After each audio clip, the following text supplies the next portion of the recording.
Andrew Miller is here though, and he's going to first start by explaining to me what he's doing on this panel that's about to pick the greatest Indian ODI 11. Miller, how's it going? Well, I thought I was picking the greatest Test 11, so that's completely out the window. That's it. This should be the show. That should be the show. We're done.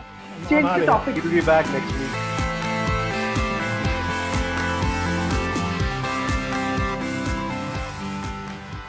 Let's try this again, shall we? It's time for another dream team on ESPN Cricinfo. We put the best that we can find in Cricinfo together and we try and come up with a suitable 11 on a theme that we've taken. On this particular episode, it's going to be India's greatest ODI 11. This should be a lot of fun. Now, we've got Sharda Ogra, who's donning blue, as is Karthik Krishnaswamy, who returns after having some very interesting takes when we had to pick the current ODI 11. Sharda was there on the first episode when we picked the Asian World Cup 11. So they make returns, given that we believe Osman Samiuddin doesn't deserve a place on this panel anymore.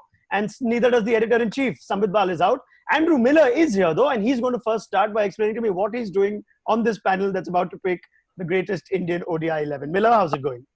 Well, I suppose partly because I started my career around 2001, which was probably around the time that India suddenly became a seriously good one-day team. I mean, you know, it became a seriously good test team for that matter as well. But yeah, I've witnessed the rise. Obviously, I saw them come close in 2003, saw them finally get over the line in the World Cup in 2011. And to be honest, most of the best players in this team are going to come out of that particular era, in my opinion.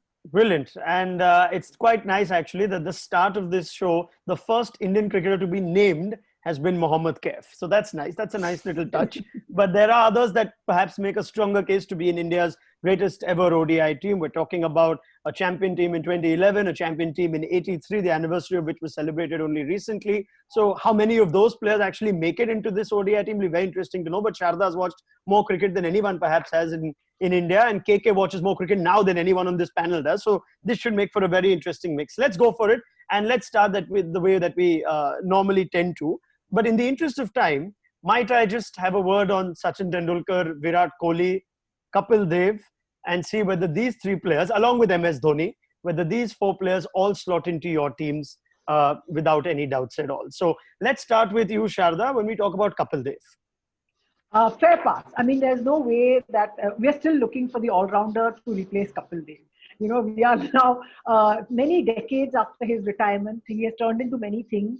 But the cricketer that he was, without a doubt, literally his name should have been just after Tendulkar's or around Tendulkar's. Or you can start using age differentially. You can say, yeah, it has to be him. Still India's greatest all-rounder. You know, a cricketer who revolutionized bowling and who was Mr. World Cup in 1983. Everyone remembers the innings he played at Tunbridge Wells. So the moment you say all-time India ODI, that should be the name that comes up automatically. Yeah, I guess anyone will argue. I guess, KK, the one test is when we try and compare players across eras is we try and see whether that player had that sort of impact in his own era that would have made him good enough to play in any era. And that's where we tend to say Kapil Dev would probably do well in, you know, any generation of cricketers that he played alongside. And the same can be said about Virat Kohli as well. Yeah, for sure. And I mean, well, talking about Kapil Dev, I've not really watched much of him live.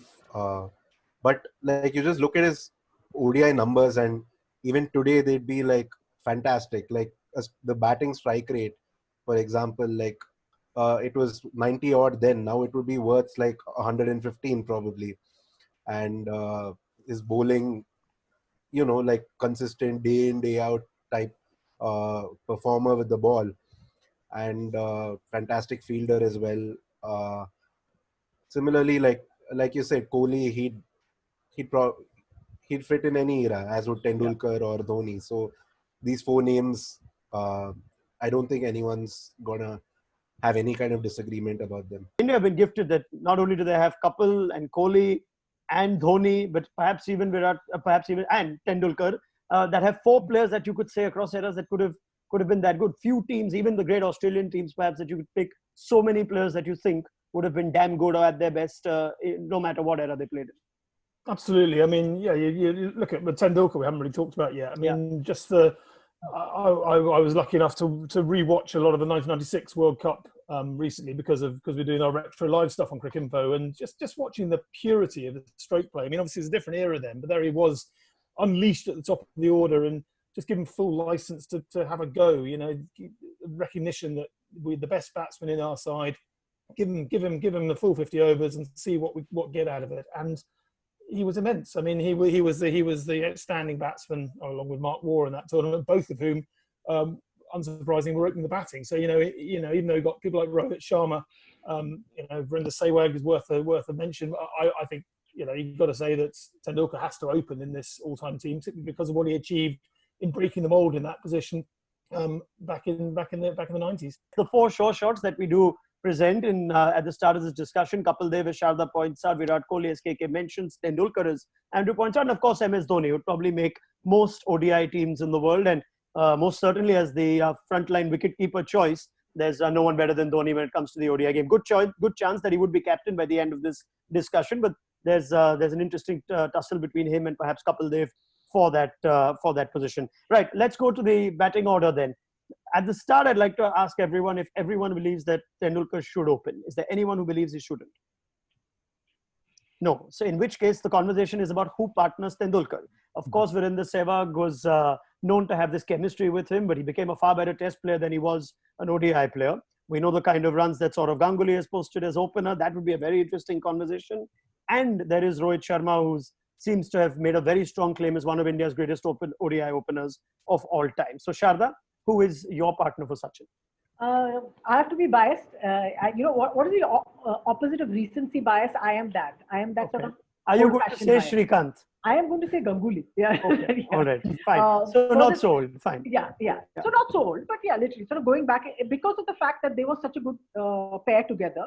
And as Tendulkar will point out repeatedly and very often, is that the rules of the one-day game have changed considerably with respect to 2 new balls and the fielders that are inside and the capacity to score for higher scoring. So you can't deny Ganguly's quality at that spot.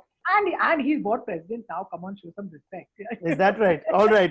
India's most fearless cricket journalist, Sharda Ugra, putting it out there that she picks the board president to open with Sachin Tendulkar. No, there's a very strong case for Ganguly, the ODI player, who is without a doubt an all-time great ODI player for India. But KK, we even write this when we talk about Ganguly on our Cricinfo profile. No one polarized opinion in Indian cricket as much as Saurav Ganguly. And here we are now discussing whether he gets the nod ahead of someone like Rohit Sharma. What are your thoughts? No Ganguly in my team. And if we were picking this in the year 2000, where he was basically like brilliant and played some of his best knocks then, and I don't know how many hundreds, 7 or 8 hundreds in that year. At that point, he looked like, he's going to be one of the great ODI openers. But within like a year or two, his game had just like deteriorated to a great extent, especially against big teams. And even at the classic example of Ganguly, what Ganguly, the ODI player, became was the 2003 World Cup, where he scored 300s, and they came against Kenya and Namibia, and one more. There were 2 against Kenya. And 1 against Namibia. And even at his peak, he, his strike rate wasn't like too flash and whatever. And we're picking an all-time great India ODI 11, and Virender Sehwag has to be there. Ronak, you mentioned that he's not, he wasn't as great an ODI player as he became a test player. And I would contest that, saying that, like, when you look at Sehwag's ODI numbers, you look at his average, you look at his strike rate of above 100, how many, like, Bairstow and Roy have that now, and maybe a couple of others, but how many openers have actually managed that over a career as long as Sehwag's? You look at Adam Gilchrist's ODI numbers, he's like sure shot pick for Australia's ODI 11. And you look at Virender Sehwag's ODI numbers, and they're like almost identical. Him scoring 50 at the top of the order inevitably meant like setting an incredible platform for the rest. So Sehwag has to be there for me, and Rohit Sharma has to be there as well. So I'd bat him at 3. Wow. Okay. So let me go to you now, Andrew. And KK makes a good point. Perhaps if you look at Sehwag purely on average, he falls short in comparison to either Rohit Sharma or Saurav Ganguly. But the impact of Sehwag, the ODI opener, like he points out, Gilchrist also averaged in the mid-30s in ODI cricket, but the strike rate was nearly 100. Sehwag's ODI strike rate over 100. But and KK bats Rohit at 3, which is interesting because Rohit's become this quintessential ODI opener who gets how to bat in 50 over cricket, takes his time and then goes big. Now, would you put him at 3? and who's your ideal partner? We've already seen Ganguly thrown in, Sehwag thrown in, and KK has Rohit at 3. I have Rohit as Tendulkar's opener, but what do you have in this? Funny enough, I go for Sehwag as well, because I think if we're looking at this as a team for all time, all conditions, all oppositions in one-day cricket, you've got to, I think, rewind to a previous era of where you had to be the best player across all formats to be the best ODI player. I honestly believe, given the chance to bat in the sort of conditions that one-day cricket has evolved into now, Virender Sehwag will be pushing 400. I think he's that good. I think he was that phenomenal a striker. I think look at, as he points out, as KK points out, his strike rate 104. I mean, Rohit's is 88. It's a different gravy we're talking about, this guy, and we're talking about a guy who's doing this 10, 20 years ago before the mold had been broken. He was the guy who broke that mold. So yes, I would put him up at number 2, and very strong case for Rohit at 3 as well. I'd be interested in opinions on other options. Now, KK has mentioned that he wants Rohit at 3 in his team. We've got 2 votes for Sehwag, so it does look like Sehwag will push his way as opener in this team. But Sharda, from your team that you picked, did you have place for Rohit Sharma low down the order? Does he not make it? At 3. At 3. You have him at 3. The same. In which case, both our Indian journalists are saying that they'd rather have Rohit at 3, which means Virat Kohli, who made all his runs at 3 all his life, would play at 4. And that's not a big deal for either of you, Sharda? Kohli has the game and the adaptability to bat at either 3 or 4. Very well. So Rohit does squeeze into this team. Andrew was saying he was very interested to know if Rohit can fit in at 3. So it looks like everyone is in agreement that Rohit Sharma makes this team and has to bat at 3, given you've got Tendulkar and Sehwag. And therefore, it's safe to say, KK, that Kohli bats at 4? Yeah, and honestly, I don't think there's a huge difference between batting at 3 and 4. I mean, on some days, the 4 is going to probably come in the 40th over and have to start from there. But sometimes he's done that from number 3 as well, with Dhawan and Rohit Sharma putting on so many big opening partnerships that he's used to coming in at all kinds of situations, and he's got the game for all kinds of situations. So India doesn't really India has a lot of options for opener. Like I mentioned, Shikhar Dhawan, he has a phenomenal ODI record as well, but he's not even figured in this discussion. But the middle order spots, 3, 4, 5, the options, there are a few, but they aren't the quality isn't as high as it is for the opening positions. So having Rohit and Kohli at 3 and 4 is perfect. Yeah, let's be fair. India we're actually spoiled for choice here. We've got plenty of great options, and like KK says, we don't even mention Shikhar Dhawan, but who would probably make a strong case for himself with his current numbers. But just in comparison to Sachin, Sehwag, and now Rohit Sharma at 3. Now that does mean that Ganguly wouldn't make this team, Sharda. So let me have you at least respond to KK's point, which is an argument that a lot of Indian cricket fans make, that Ganguly's runs for a large part were soft runs that came towards the second half perhaps of his career. How would you respond to that? Who doesn't want free runs? So in the sense that you have to make those runs. So who doesn't want runs against Kenya or Zimbabwe or whatever? There are people that batted alongside and didn't make those runs. So you could say that, but I'm just saying that as a combination, they are the, I think, greatest so far, the greatest opening combination in ODI history. If you're looking at the numbers, and you don't get these kind of runs, these massive numbers, just by being a sort of a fluke. You can't fluke it for so long. Yeah, you can't be chancy and fluke it for so long. All right, the last word on Ganguly from you, Andrew, the voice of reason, the objective voice. Ganguly tends to polarize Indian fans' opinions depending on what you sort of see in him. But there's also the package of Ganguly, the choice for captain, the man who transformed. They had a huge impact on Indian ODI cricket. And even that I say with an asterisk, because there are those that will refute that too, right? So this is as polarizing a figure as we will ever get. But if you had to rate between Sehwag, Rohit Sharma and Ganguly, how would you rate the 3? Would Ganguly be 3rd if you rate them as ODI players? Realistically, the impact that Ganguly had, and the steeliness that he brought to India's cricket as captain, I think that counts for an awful lot, to be perfectly honest. I mean, you talk about 2 captains that India have had, Pataudi and Ganguly, 2 guys who completely transformed the narrative for a team that had previously been seen as weak, frankly. I mean, speaking as someone who supported England through the 1990s, I can safely say that there was only one team that we were convinced we would hammer every time. That was India. And the fact we didn't goes to show that the England were rubbish. But my point was, they were a soft touch, particularly compared to Pakistan across the border, who were all muscles and reverse swing and all the rest of it.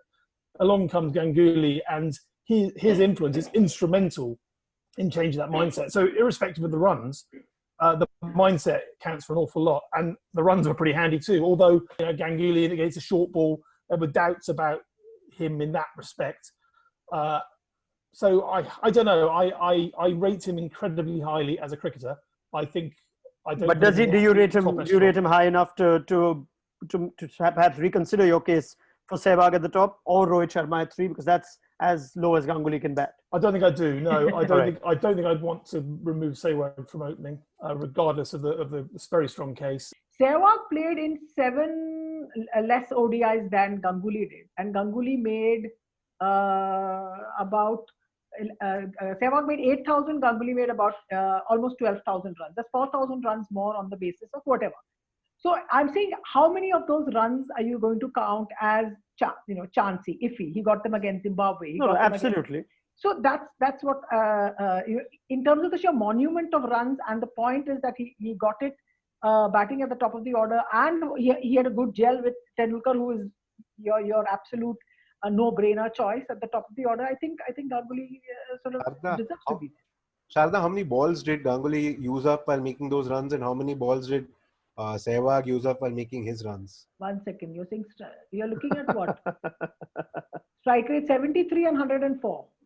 Look, yeah, that's a huge so difference. Ball stays 15,000. I think we failed to what a massive difference it is between 73 and 104. Yeah. Oh, it's a massive difference. Very well. 73 and 104. Very well. But Sharda's point is taken that 11,000 runs don't come by just making soft runs. But at the same time, Kky illustrates how stats should not be the only and then if you're lens to view Virender Sehwag. If you're going to use the same argument of Ganguly post XYZ was very bad, he dipped. It's the same argument could be made of Sehwag, that he had a horrible run in say 2007-ish. Fair enough. He kept getting pulled in and called, say, listen, do something for us, just make it work, let it happen. Because people believed in his ability, and he's a great test opener. I mean, there's absolutely no denying that. Beyond great, but anyway. So that's where we stand at. Fine. The points have been well made. Fact is that Sehwag has more votes than Ganguly on this. When I started to make my team on this, I did figure that Ganguly would be one of the biggest points of discussion. And I did conclude that he wouldn't make the team. But because he would be perhaps the closest contender, he'd probably make our 12th man. The other thing that I tend to bring out when in doubt is, in that era, if you can feel to agree or disagree with me, that playing Australia was perhaps the hardest thing in ODI cricket.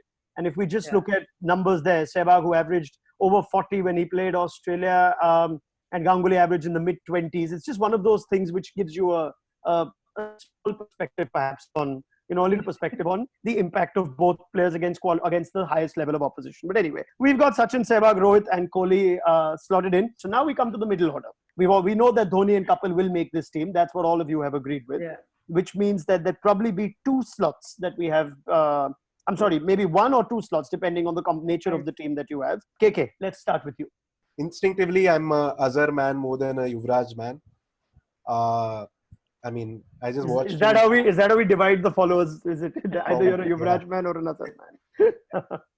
Like I watched Azhar when I was much younger and with a lot of awe because of his stroke play and just the way he batted was just brilliant to watch. And then I tried to find like ways to argue that Azhar should be in and Yuvraj shouldn't.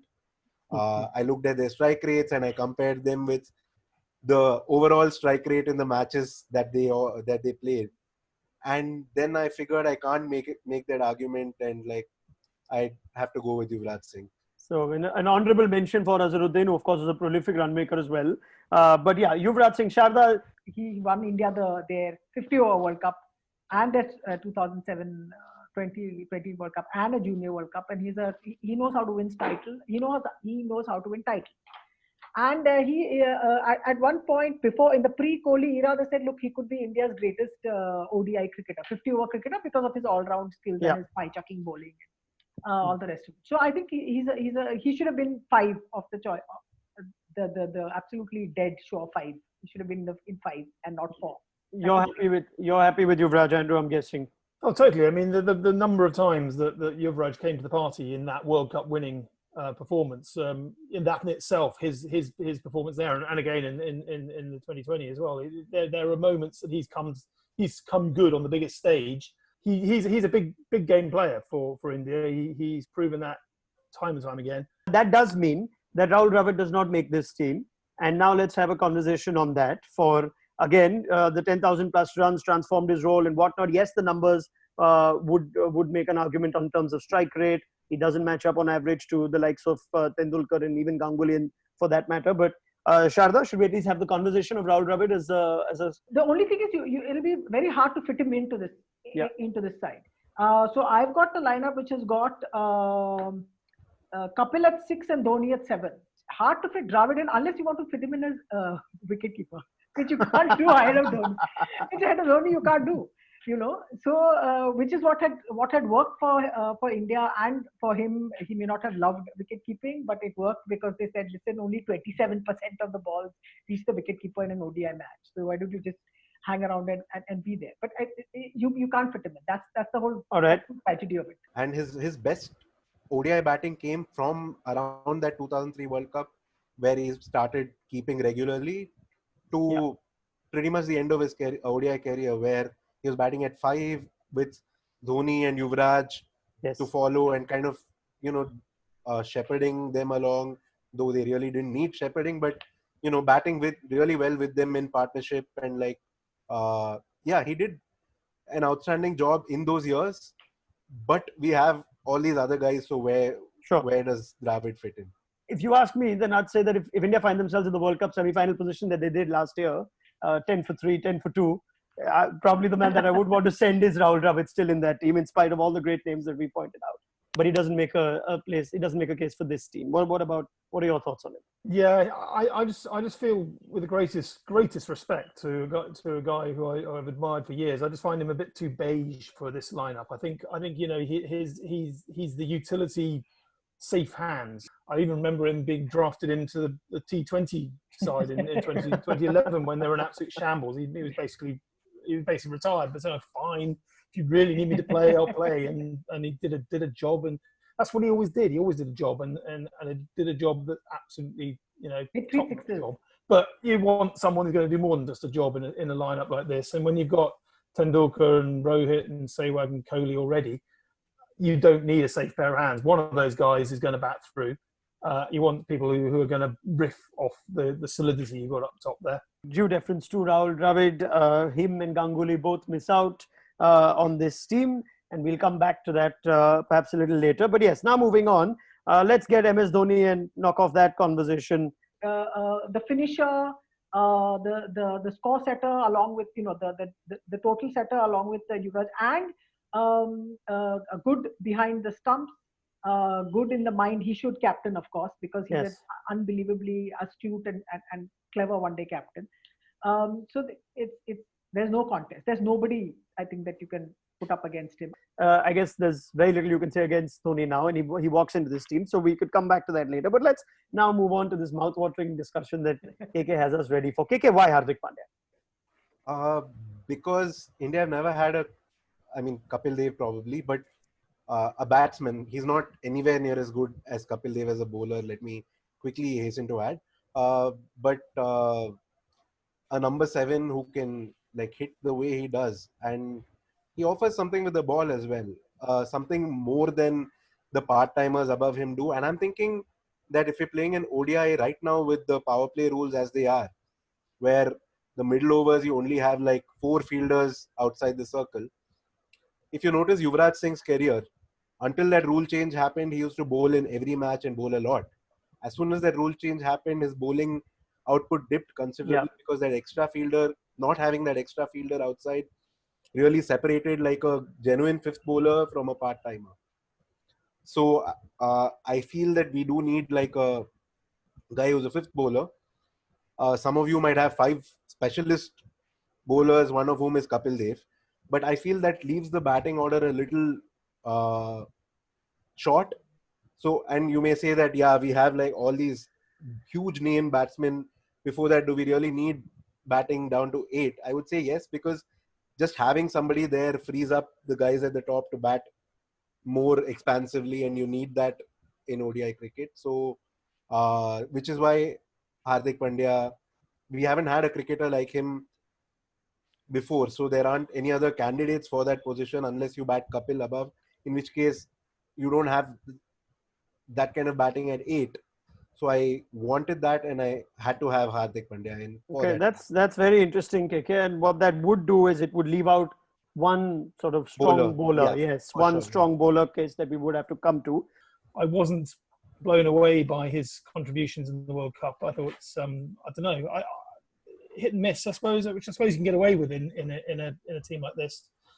I wouldn't have him in there. Right. I think I'd go from Kapil Dev all the way for me. So India's still looking for the Kapil Dev of the 21st century, and we still haven't found him. And Hardik Pandya is a candidate, but he's not a part of the of an all-time great 11. You know, he has to do all-time great things at all the big events to be counted as such. Hardik Pandya has played one of the all-time great knocks in a world tournament final. India just happened to lose that game, but I mean, it was a jaw-dropping innings, the one he played against Champions Pakistan Trophy, in the Champions Trophy final. And would you take offense if I call that a nothing to lose sort of innings? no, I do get it. It was a nothing to lose sort of innings, but to still have the skill to play that is see, I'm picking him because of the structure of my team. Yes, absolutely. Right, and I'm guessing most of you are going with 4 bowlers plus Kapil Dev. I'm going with 4 bowlers, one of whom is Kapil Dev plus this guy Hardik Pandya and another all-rounder. So. Yeah. That's the composition of the team. That's the difference between our teams here. But we do not have votes for Hardik Pandya, although KK has made a very strong case as to why he fits in for that position. Right, now let's discuss the bowlers, and perhaps then maybe KK will find a way to come back to why he chose Hardik Pandya ahead of a frontline bowler. Now, Anil Kumble is India's most prolific spinner in ODI cricket. It's not like there are a lot of options here for spinners, although there is a case perhaps to even suggest maybe a Kuldeep Yadav, or if you want a genuine spinner in today's age, at least should be discussed. Harbhajan Singh is the other one. So I don't know whether we can squeeze in 2 outright spinners in this team. But does everybody have Anil Kumble? Is my question here, Sharda? I would say Anil Kumble is a choice that you must. Yeah, he does make it. All right, Andrew, Anil Kumble. The only other guy I'd throw into the mix actually is Jadeja, simply because of that position, again, that the slight X factor he brings with, you know, he scored that remarkable innings in the semi-final in 2019, and you know, his spin, you know, he bowls darts, but they're serviceable darts, and then they, you know, get through it quickly and give the batsman no time to think, rattle people's minds. You know, for sheer weight of numbers and weight of impact, I think Kumble has got to be a spinner. Even if, you know, as you mentioned, someone like Kuldeep Yadav, you want a little bit more mystery perhaps than perhaps what Kumble provided, even if the consistency he provided is unimpeachable. I'm going with Kumble because at his peak as an ODI bowler in the 90s, he was a guy who every match would give you 1 for 35, 1 for 40 in his 10 overs, 2 for 40, whatever. But every match, like, you had 10 quality overs out of him, and you know, he was like the man in India's bowling attack in a way that Jadeja hasn't been. Like, he's there as a containing bowler. His average isn't like flash at all. His batting comes into the picture, but I'd have him only if I didn't have like somebody like Hardik Pandya at 7. So it comes back to that issue. But purely as a spinner, I would have Kumble ahead of anyone else. But yes, so Anil Kumble makes it as our first spinner.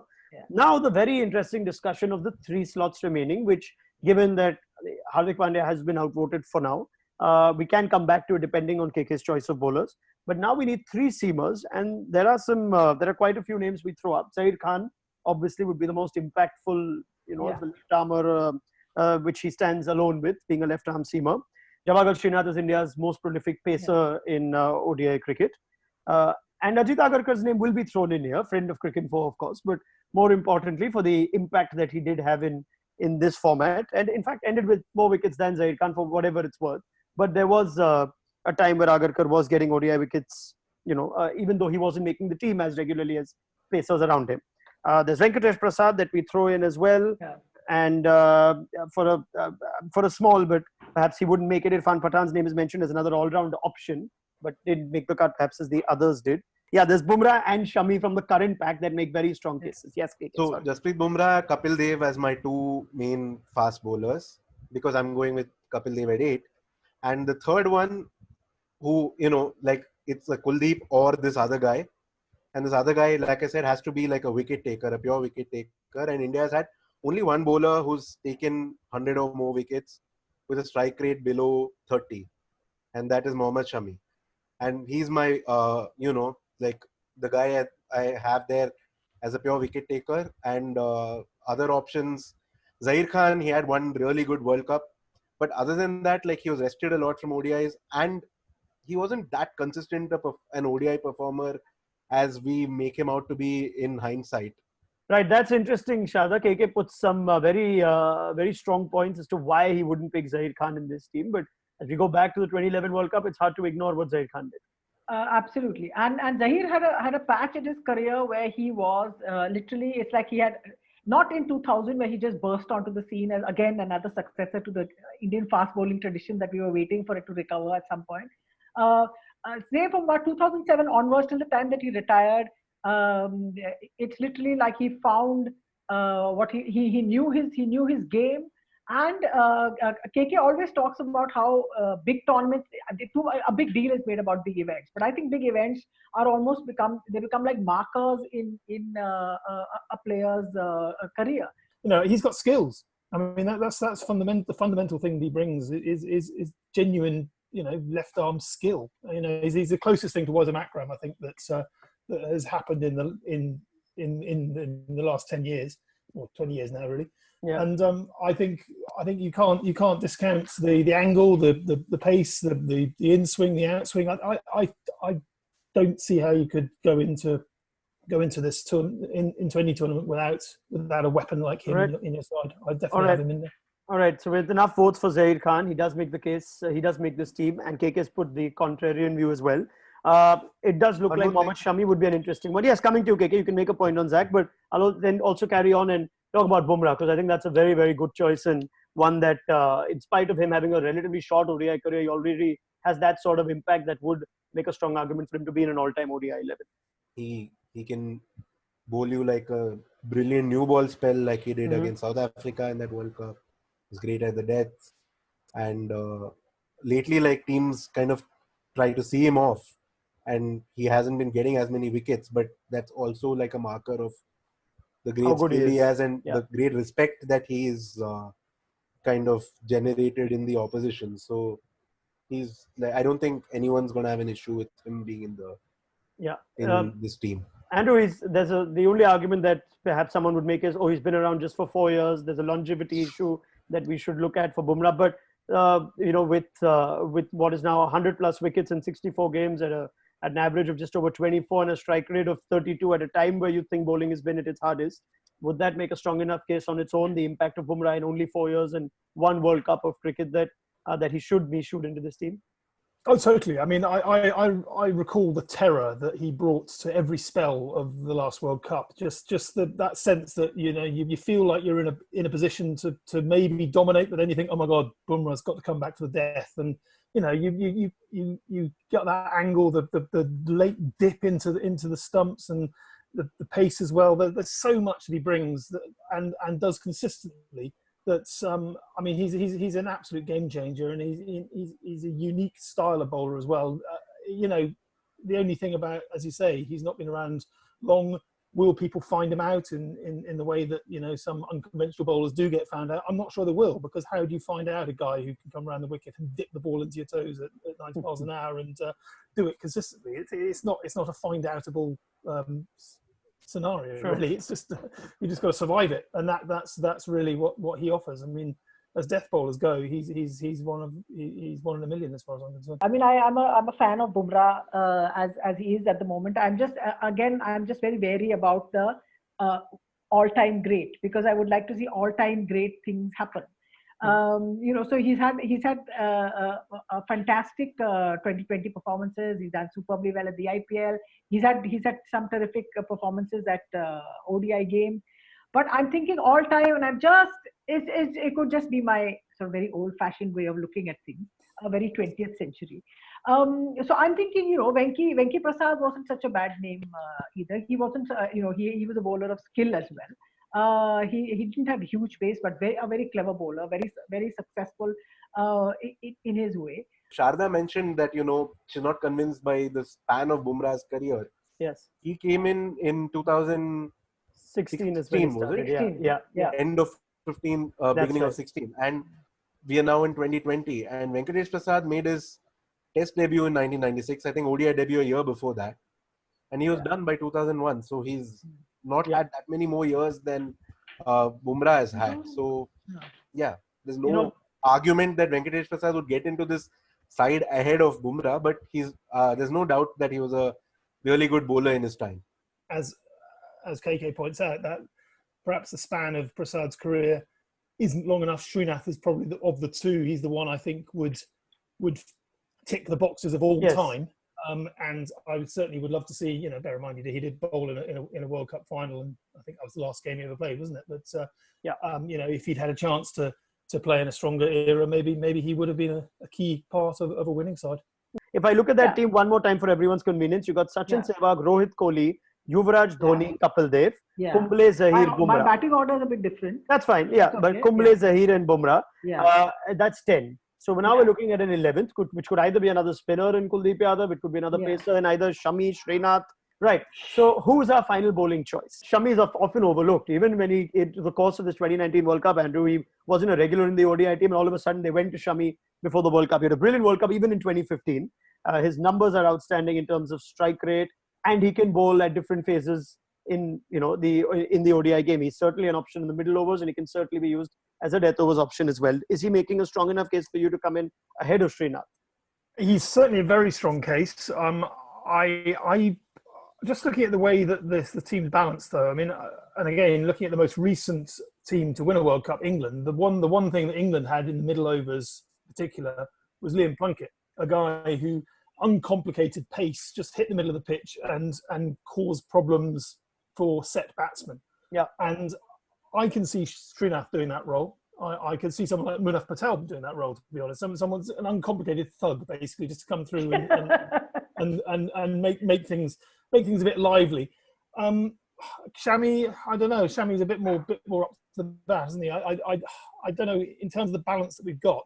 Is Shami a more versatile bowler than Srinath, with more variation, with more options? I think for uncomplicated thug, that's it. Srinath wins. Yeah, all right, KK. if it's a discussion between Shami and Srinath, what would you do? Shami. And why? I think he's more skillful. Right. Srinath was very skillful too, don't get me wrong. I just think Shami does a lot with the seam that a lot of Indian bowlers haven't done before him. And but I come back to my question, like, okay, if we're picking 5 bowlers with Kapil Dev as one of the 5, yes, and you have Kapil at 7, then what happens to your batting? It just falls off a precipice. You look at all these other candidates, Shami, number 11. Yeah. Number 10. Bumrah. That wouldn't be a bad number 11. Kumble as a test batsman, okay, sure, he could bat at 8. Kumble is there to get you over the line when you need 5 of 4 and don't want to cock it up. Yeah. Kumble, I don't want him at 8. But one of these guys has to bat at 8, and none of these people have number 8s. And so if you aren't picking Hardik Pandya, then I want somebody who can bat at 8 for me. All right. And one guy who mentioned very, very briefly and possibly almost cursorily, Irfan Pathan, who until his career fell off a cliff, I thought he was sensational. I mean, yes. I don't know what happened to him other than maybe Greg Chappell, but I think, if we can compartmentalize and say we'll take that part of that career, I mean, he's a guy who would fit every box in terms of kicking the tail and providing bowling. And that's a great point, but hasn't Hardik Pandya done more than as a batsman done more than Irfan Pathan already? Yeah. And we have enough new ball options, and Irfan Pathan outside of the new ball was a very limited bowler. Sure. Might I make a case for Ajit Agarkar at this point? Any takers? It would give KK what he's looking for, a little bit of batting at 8. Agarkar's ODI record far exceeded perhaps most expectations as a bowler. I mean, he didn't do enough with the bat though. Like he had Yes. that 50 against Zimbabwe. got And that's just about it. I Yeah, he was going still to say something averaged what, completely 16 wrong. or 17 is Yeah, what he had. and Had he averaged then even in the mid-20s, that would have been great. yeah, he could have, but he didn't. Yes. So if you're looking for a bowler who can bat a bit like Agarkar, then you have then you have Jadeja, of course, who Yes. can bat more than a bit. And you also have Harbhajan Singh and R. Ashwin, both of whom probably don't lack for much with the bat compared to Agarkar and are far better bowlers too. So All right, so there's that extra spin option that the team gets as well. So yeah. it will simply come down to a vote now. And let's come in agreement on what we want to do with the 12th position. Are we going to pick an extra bowler to give this team variety if they want to play two spinners, specialist spinners? Yeah, Which I is would want Harbhajan or Jadeja or Harbhajan. Ashwin could come in? Or are we going to just say no, the person who missed out most narrowly, which could be either Dravid or Ganguly or whoever else? You want? Sharda?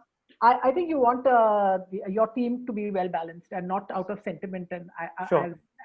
So you want that extra bowler, that extra spin I option. would pick the extra KK bowler. happy with that? Extra bowler perhaps to make the round of the Yeah, 12? but have we decided number 8 yet? We haven't. So we're coming to that. Cool. We're coming to that. Yeah, All right. So that's how we're going to look For at me, it. yeah, extra bowling option of Always. different variety to the, like you want an extra spinner, so it would be a toss-up Yeah. between either an extra spinner or an extra. All right. So that's what we have Depending now. on And who this is gets how I'm going to end it. I'm going to ask you to give me two names. One for who would be your final position in the playing 11 and one would be your 12th. And that would, that covers both arguments that we have pending. So once again, Sachin Sehwag, Rohit Kohli, Yuvraj, Dhoni, Kapil Dev, in whatever the order that they may bat in. Anil Kumble, Zair Khan, Jasprit Bumrah. We have two spots left.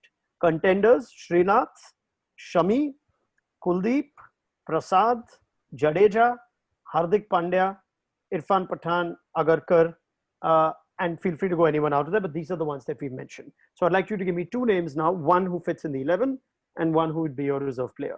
Kuldeep Yadav as well, if I forgot him. Yeah. Let's start with you, KK. Hardik Pandya in my 11, Kuldeep Alright. Yadav, As the 12th. Kuldeep As the Yadav extra or spinner. Shami as the 12th guy. Alright. Kuldeep Yadav because we don't have the second spinner. Very well. Hardik Pandya and Kuldeep Yadav. Andrew. Yeah. In a nod to his longevity and his ability in a poor era, Srinath for the playing 11, and I'll go Jadeja for his versatility as a 12th man. Very well. That Jadeja was a conversation I think we should have had. Yeah. Sharda. Srinath in the 11 and Harbhajan as the extra spinner. Very well. So what that does is it gives Javagal Srinath just enough room to squeeze into our 11 purely on the basis of votes. So Javagal Srinath makes this team, which makes for a mouth-watering batting lineup after 7 for KK's opposition team, right? Even though Srinath has batted at 3, let's not forget, in ODI cricket. And now we come down to the 12th man. So we're in agreement that it should be a spinner. We've got Kuldeep, we've got Jadeja, and we've got Harbhajan, is what you said, right, Sharda? Yeah. Right. So how do we split the difference in this then? I would be willing to concede to Ravindra Jadeja. Yeah, I'm actually quite okay with that, given the balance that he might give you and the serviceable nature of his work. And if Dhoni is captain, then you know who he'd want in his 12. So there's that. as well. And again, I refer back to that futile innings in the semi-final. You know, he absolutely took it to New Zealand in a way that Hardik took it to Pakistan in the Champions Trophy final. I think he's a guy who comes to the party when required, and so I think he did. I mean, I'm almost tempted to think, just for the sake of that Hardik style balance, he ought to get in ahead of Kumble as a first choice spinner, just to lengthen the tail. But Very well, and let's not forget, if this team has Kapil Dev, Srinath, Zahir, Sehwag, there's going to be a lot of fielding for the 12th man. You think at some point or the other. So that's it. That's so without Ganguly. This has been great. There are obviously a lot of positions we don't necessarily all agree on, but that's the point of these Dream Team exercises, to make everyone continue having their opinions being voiced on who they felt should have made it. So Tendulkar, Sehwag, Rohit Sharma, Kohli, Yuvraj Singh, MS Dhoni, Kapil Dev, Anil Kumble, Zair Khan, Javagal Srinath, and Jasprit Bumrah, and Ravindra Jadeja as our 12th. Honourable mention, Saurav Ganguly, but of course Rahul Dravid, Mohammad Shami, Kuldeep Yadav, Venkatesh Prasad, Harbhajan Singh, Ajit Agarkar, even Mohammad Azharuddin mentioned. Irfan Pathan. Final question, Dhoni as captain, Kapil Dev and Kohli as options as well. Andrew, Dhoni as captain for you? I think so. Yes, I think you can just see that those cogs whirring at every step of the way. In an ODI side, and I think there are some good options, but he's the brains behind this operation, isn't he? Yeah, he's got the dream options, KK, doesn't he? He's got part-timers galore in this team. It's a delight for him as Dhoni. But you think you'd back him to be captain over Kapil?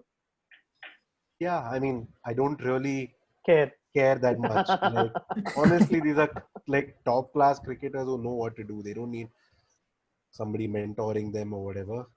And everybody knows how to set a field for themselves. Or Thanks, KK, for sucking all the fun out of this. Sharda, Dhoni as captain.